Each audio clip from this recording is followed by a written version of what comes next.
Welcome to the DaChop Team. I'm your host, Seth the Dark Child. I'm your host, Twins Inc.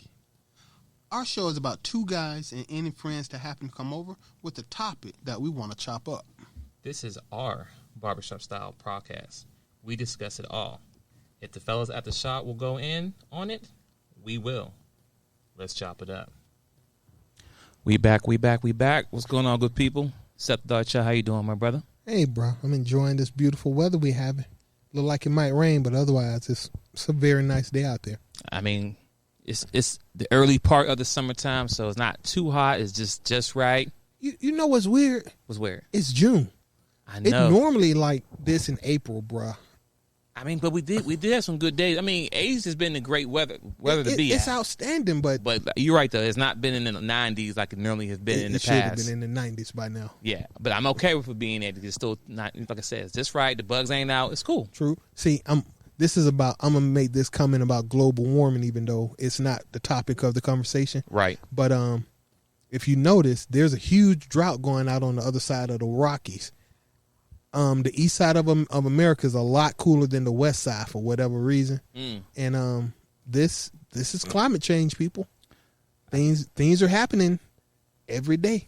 I can't say I disagree with what you're saying, my brother. But we're not going to talk about climate change today. What we are going to talk about is, are you still voting blindly? Yes.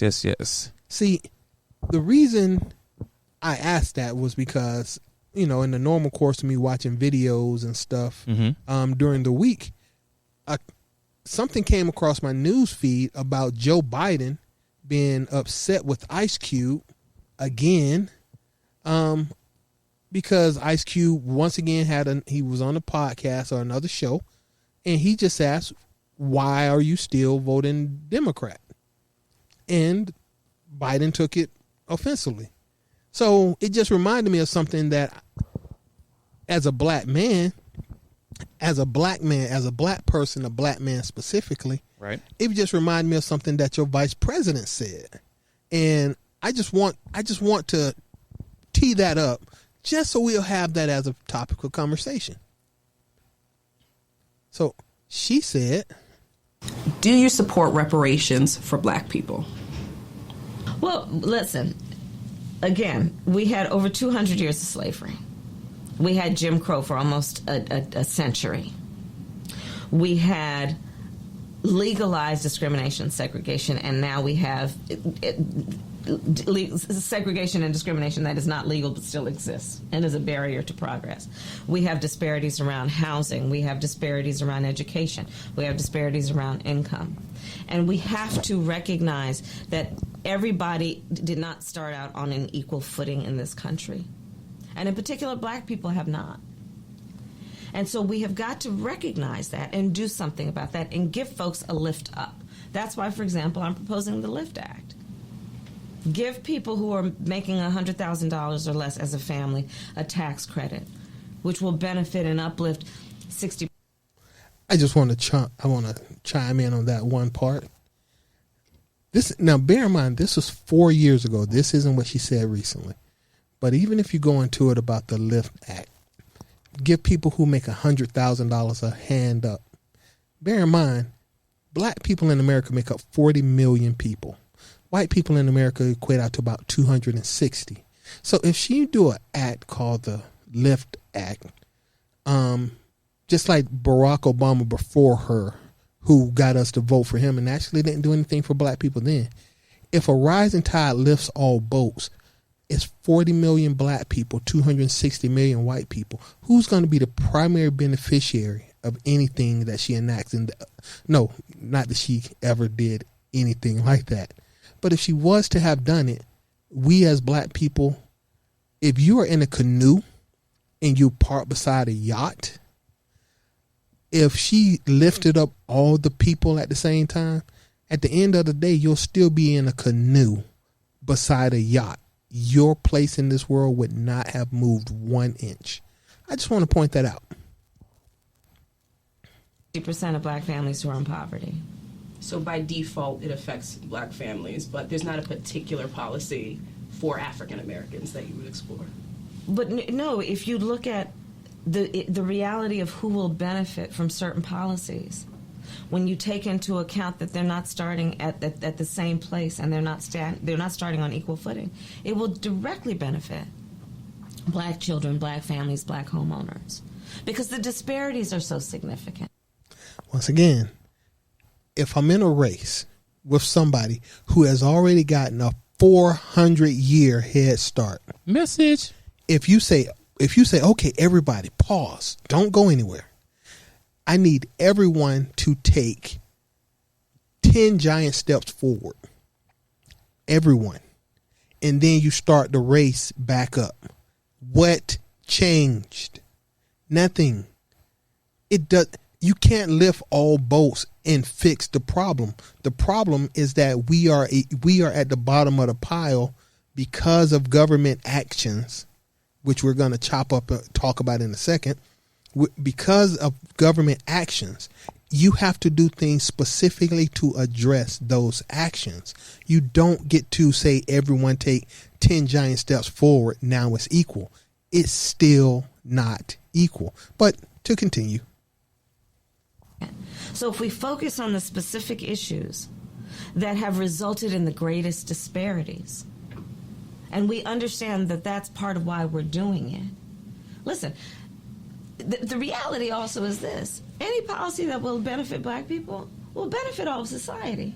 Let's be clear about that. Let's really be clear about that. Once again, that is true. Policies that say do not kill, they do benefit black people. Policies that say do not steal, those benefit black people. But you also have other policies that say you have to provide loans at the same rate to everyone based on the color. Not based on the color of their skin. But we also have proof in American history. We call it redlining for one example, where that was not true. You actually had to create an act called the affirmative action just so people could get a chance at getting a decent job. It's oddly enough, not everybody was affected by that. And the truth be told, you used affirmative action in certain colleges as admissions. When they rolled back college affirmative action, specifically in California, pay attention, black college enrollment dropped. Why would that have happened? Why would black college enrollment drop when you roll back a program specifically designed to make opportunities for black people? Could it be that the system isn't actually fair in some way or another? Or the people who make those decisions in college admissions aren't being fair? That's called racism. But anyway, once again, let's let her finish digging her own grave. So I'm not going to sit here and say I'm going to do something that's only going to benefit black people. Message. No. Because whatever benefits that black family will benefit that community and society as a whole and the country. Right? Once again, so you heard it. I'm not going to enact a policy that only benefits black people.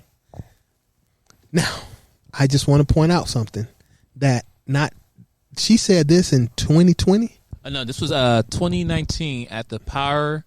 This was at the Power Rising 2019 in New Orleans. So there you go, 2019. Yes. Now, not even a week ago, I think 2 weeks. I have to look it up specifically. They enacted an anti-Semitic hate bill. That bill for who? Well, I guess it would be for the Semites. Oh, wait. Let me use the right word. The JEWS. Because I don't think I could just say their name. How that happens, right?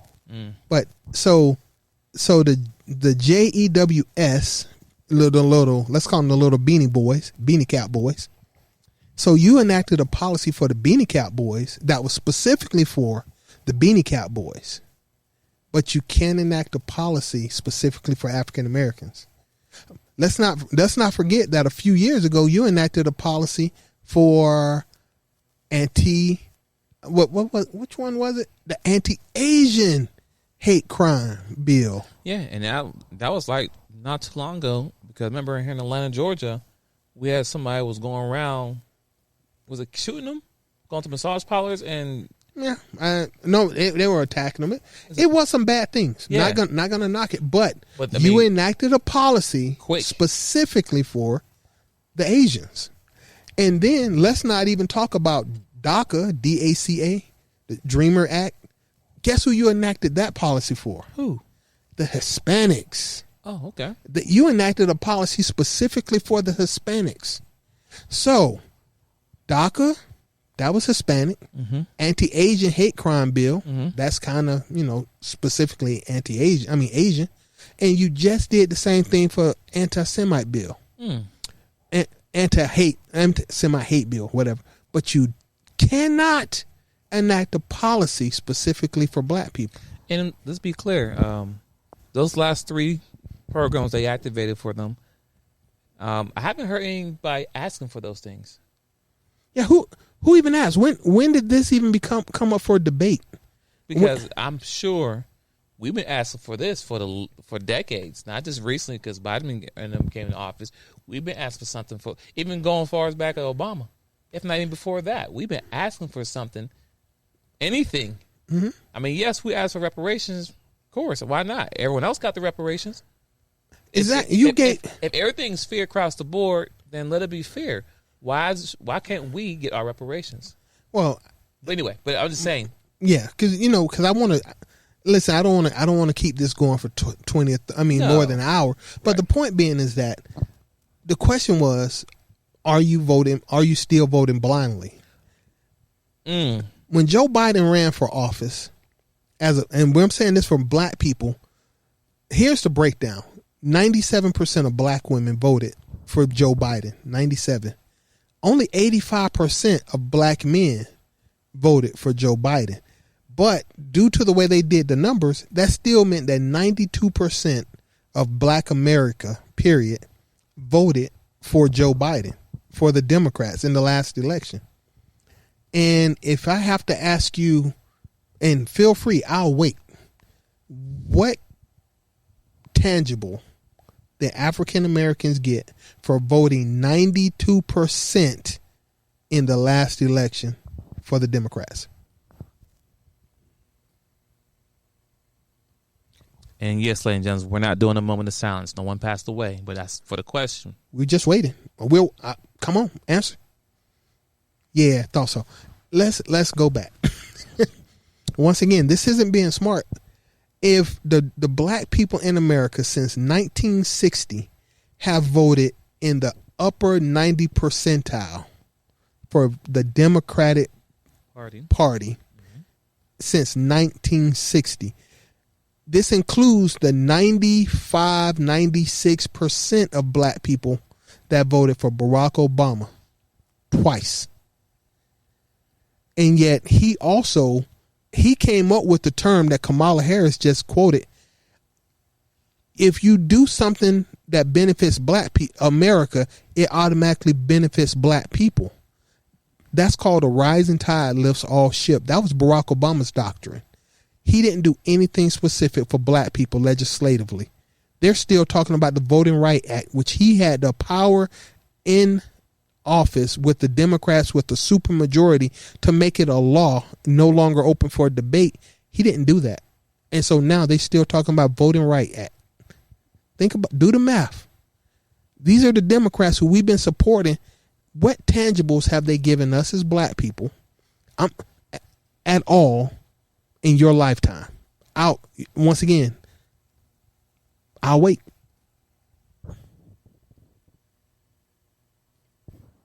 Yeah. So this is my gripe. This is my gear to grind. I'll be back on it until the election, but I can't tell you in good conscience to go vote Republican. America only has 2 parties. You either Democrat or Republican. We need the third choice would be sit your butt at home. Yeah. Don't let them shame you into saying that if you vote, our ancestors died for our right to vote. No, they didn't. They fought for our right to be free. They fought for our piece of American pie. We have voted, but we haven't been voting our best interest. We've been voting Democrat. AKA blind. blindly. That's it. Our ancestors have given us the opportunity so we can vote. Yes, we agree to that. But they didn't think that you was going to vote one party just because your grandma did it, your great-grandma did it. Exactly. That's what we always been doing. Because what, as Seth the Dark Child just stated, what has benefits have we saw as far as the black people we have seen?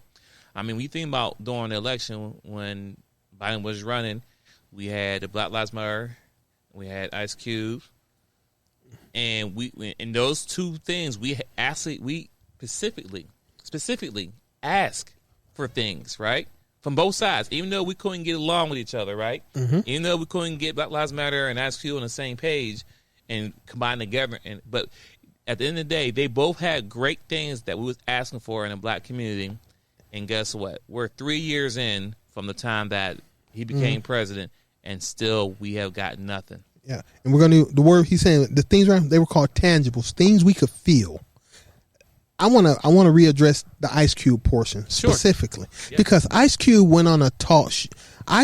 Cube went on a talk show with Fox Soul, and there were 4 black women on the panel. One of which who I'm not a fan of, Vivica Fox and the Kevin Samuels voice. Shut up, Vivica. But Ice Cube, he came up with the program. He didn't come up with it. He talked to scholars.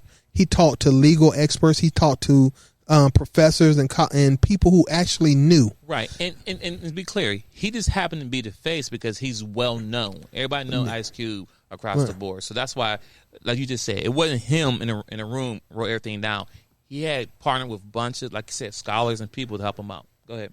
Yeah, and the reason that they came to Ice Cube specifically is because in America they don't respect us. Democrats, they don't respect us. When they engage with the black community, they only engage with entertainment celebrities, aka Snoop Dogg, Ice Cube, Cardi B, for Christ's sake. Killer Mike. It's so many other people that they could reach out to in the black community that actually are economists, are college professors. These people know what. Listen, I'm not gonna. If you really want to know how to help the black community, why didn't you reach out to Farrakhan, for Christ's sake? Why was even Ice Cube even in part of that conversation? Farrakhan is the closest thing to an actual leader left in the black community that has black centric views and is going to help us. They would. Anyway, moving on. When Ice Cube came out, he said he wanted tangibles. He presented his plan to Donald Trump at the time, 3-4 years ago, and Joe Biden's team. Donald Trump's team, Joe Biden. The Republicans said, let's sit down and talk. I don't know what the outcome of that conversation was. Ice Cube didn't share that. But he did say that the Democratic team said, come to us after the election and we'll have a conversation. Ice Cube was like, no, I want to understand why I should vote for you. The Democrats were like, we'll talk after the election. The Republicans talked before the election. Right? Well, at the same time, at this point, Ice Cube himself, they never came back and talked to him. They didn't want to hear what he had to say. Facts. They just wanted his vote. Shut up and vote. Kind of like shut up and dribble. Exactly. Just like LeBron, shut up and dribble. That's all they want. They just want your vote, but they will not give you a tangible. And I mean a tangible, once again, I'll use reparations. The average black family in America is worth approximately I think it's like at $30,000 at best right now in America. In less than 10 years, it's expected to be $5 The average white family in America is worth $240,000, right? Historically speaking, we can go through a whole bunch of stuff to say redlining, Jim Crow, even slavery. All of these happen to make sure that the white people have a different slice of the pie than black people. When Kamala Harris says, give everybody something that benefits them, if you give white people $100,000 and black people $100,000, that means that I have $100,000. They have $350,000. I still can't afford to live in the neighborhoods they live in. I can't afford to go to the schools they go to, because the house you buy for $100,000 is not the house you buy for $350,000. Message. Okay, so all this reparations, you give black people in America their cut. If you give me $1 million and I don't change my living situation, I don't change my prospects, I don't change my outlook on life, guess whose fault that is? Yours.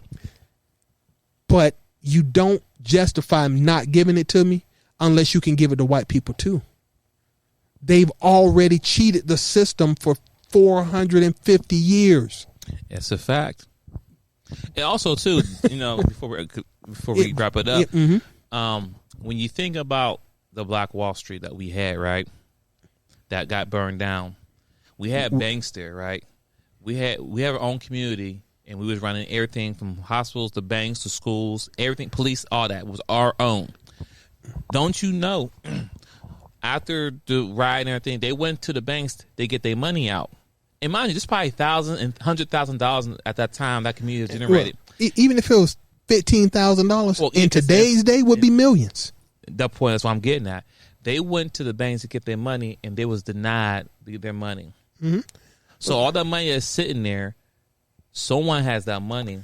Not someone, many people, not just one person. It wasn't just one person job. But the point I'm trying to make is that what Seth just said, that let's say it was $15,000 that our black community has back in the day. That money is worth triple that now. Well, I'm just at least 100 times. Okay, let's say I said triple C, 100. So that's even more than that. But the point I'm trying to make is there's a head start there. That's what we're talking about. Mm-hmm. People they always want to say, "Well, go back to Africa or do your own thing." Every time we try to do our own thing, you don't like when we do our own thing. Well, no. We're not. We're gonna cut it. We're gonna end it right in a second. But I want to curse this. Oh yeah. You didn't just interfere with us doing it. You burned Tulsa to the ground. You burned Gainesville to the ground. You burned Rosewood to the ground. You flooded Oscarville. You've had race riots. You've had redlining. Philadelphia. You had Jim Crow. It wasn't an accident. It wasn't small things. No, huge. There has been a systematic across the country effort to keep black people disenfranchised. So when somebody who bears my complexion but has never lived in my community says, I'm not going to enact a policy that benefit only black people, she's the enemy. And she's the vice president. And she's a Democrat. So once again, it circles back around is that, are you still voting blindly? You better learn to vote your interest. Yeah, vote. I mean, we're not saying who to vote for. All we're saying is that when we ask you or you ask us anything about who we voting for, I'm sure me and Seth can give you tangible why I'm voting this person or this party, right? Not because they're black or whatever, right?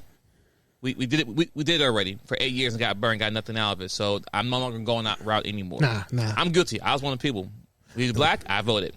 I did it. I was one of the people. And I'm gonna own up to it. Yeah. On the last presidential election, I sat it out. I didn't vote. And because why? Who was I gonna vote for? Joe Biden or Donald Trump? I mean, look, there was no benefit to either. Well, I mean, also to add to that, after 8 years of getting nothing out of it, what makes you think someone's going to do something different? If there was a person who's in office who looked like me and you, or dark skin and hair, which he does, wait, like me and you, dark hair, brown skin, whatever, and we got nothing out of it, what makes you think that a woman now is going to do something for men? I'm just going to leave it right there. Yeah, we're gonna park that car. But once again, are you still voting blindly? Honestly, this isn't me attacking the Democratic Party. I am attacking politicians. Ron DeSantis in Florida. Oh, okay. I'm gonna put this on it. Woo. Like I look at the Mexicans, and I'm gonna end it right here. I look at the Hispanics in Florida. Ron DeSantis, his name sounds Hispanic anyway. He's straight up turned on them. Oh, he's attacking them. They're mad. they're mad at what he's doing to Hispanics in Florida. Disregard the NAACP travel warning for black people in Florida. He's an equal opportunity racist. But you know what the funny part is? The Hispanics are mad, but over 40% of Hispanics in Florida, almost half of them, voted for him. Make it make sense. Because they didn't like the other party's candidate. That person. Just saying, I don't know what's right and wrong. I'm just asking, do your homework. Yes. Read your books. Yes. Study. Quit watching mainstream media. Definitely. Read. It's too much independent media on YouTube right now, on social media. Do your homework and quit voting blindly. Vote your interest, not your party. And on that note, thanks for tuning to the DaChop Team. Live recordings on Sundays, 3 p.m. Normally we have video, but we have some technical difficulties, so that's why you just got audio. But the audio will drop on Monday mornings, 7 a.m. on all the major podcast platforms. You know, the iTunes, Spotify, iHeart. The DaChop Team is there. Just go to Google and type in the DaChop Team. It'll pull right up. Anything else you want to say before we wrap it up, Seth? I think that's it. We could keep talking, but yeah, we're gonna go to another one. We're gonna go another topic. We love y'all. Thanks for tuning in. Thanks for the feedback, because we're cutting our shows a lot sooner now because people who do listen to us do provide us feedback. So thank you to all the listeners who do listen to us and give us feedback, topics, whatever to talk about. So thank you. We wouldn't be doing it if it wasn't for you. So I'm out. Peace. Peace.